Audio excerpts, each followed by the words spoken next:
Welcome to Nisha kitchen. நம்ம சேனலில் first டைமாக பார்க்குறீங்கன்னா லைக் பண்ணுங்கள், சப்ஸ்கிரைப் பண்ணுங்கள், பெல் ஐக்கானை கிளிக் பண்ணி ஆளுங்கிற ஆப்ஷனை கொடுத்துக்கோங்க. இப்போ வாங்க வீடியோக்குள்ளே போகலாம். என்ன குழம்பு வைக்கிறது அப்படின்னு யோசனையாக இருக்கா உங்களுக்கு? கவலைப்படாதீங்க, இன்றைக்கி இந்த மாதிரி ட்ரை பண்ணி பாருங்கள். அதுக்கு ஒரு பேனில் கொஞ்சமாக ஆயில் சேர்த்துக்கோங்க. 2 பெரிய வெங்காயத்தை பொடி பொடியாக கட் பண்ணி இது கூட சேர்த்து நல்லா வதக்கி விட்டுக்கோங்க. நல்லா வெங்காயம் நல்லா வதங்கணும். நல்லா வதங்கினதுக்கப்புறமா 2 தக்காளியை பொடியாக கட் பண்ணிக்கோங்க. அதையும் இந்த வெங்காயத்துக்கூடயே சேர்த்து நல்லா வதக்கிக்கோங்க.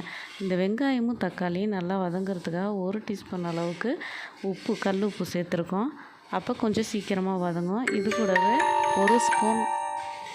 கூடவே 1 ஸ்பூன் அளவுக்கு இஞ்சி பூண்டு விழுது சேர்த்துக்கோங்க. அதையும் சேர்த்து நல்லா வதக்கி விட்டுக்கோங்க. இது நல்லா வதங்கினதுக்கப்புறமா மிளகாய்த்தூள் 1 ஸ்பூன், மஞ்சள்தூள் 1/2 ஸ்பூன், ஜீரகத்தூள் 1/2 ஸ்பூன், மிளகுத்தூள் 1/2 ஸ்பூன், இது கூடவே கரம் மசாலா 1/2 ஸ்பூன் சேர்த்து நல்லா வதக்கி கொஞ்சமாக தண்ணி சேர்த்து நல்லா கொதிக்க விட்டுக்கோங்க. நல்லா மசாலா எல்லாம் நல்லா கொதித்து வந்ததுக்கப்புறமா நம்ம ஒவ்வொரு முட்டைகளாக ஊற்றணும். எல்லாத்தையும் ஒன்றா ஊற்றக்கூடாது. ஒவ்வொரு முட்டையாக உடச்சி ஊற்றணும். ஊற்றி மூடி வச்சிங்கன்னா ஒரு 10 மினிட்ஸ்லேயே லோ ஃப்ளேமில் வச்சுட்டிங்கனாக்கா 10 மினிட்ஸ்லேயே வெந்து சூப்பராக வந்துடும். பாருங்கள், வெந்துருச்சு. இப்போ நம்ம எடுத்து வச்சு காமிக்கிறேன் பாருங்கள்.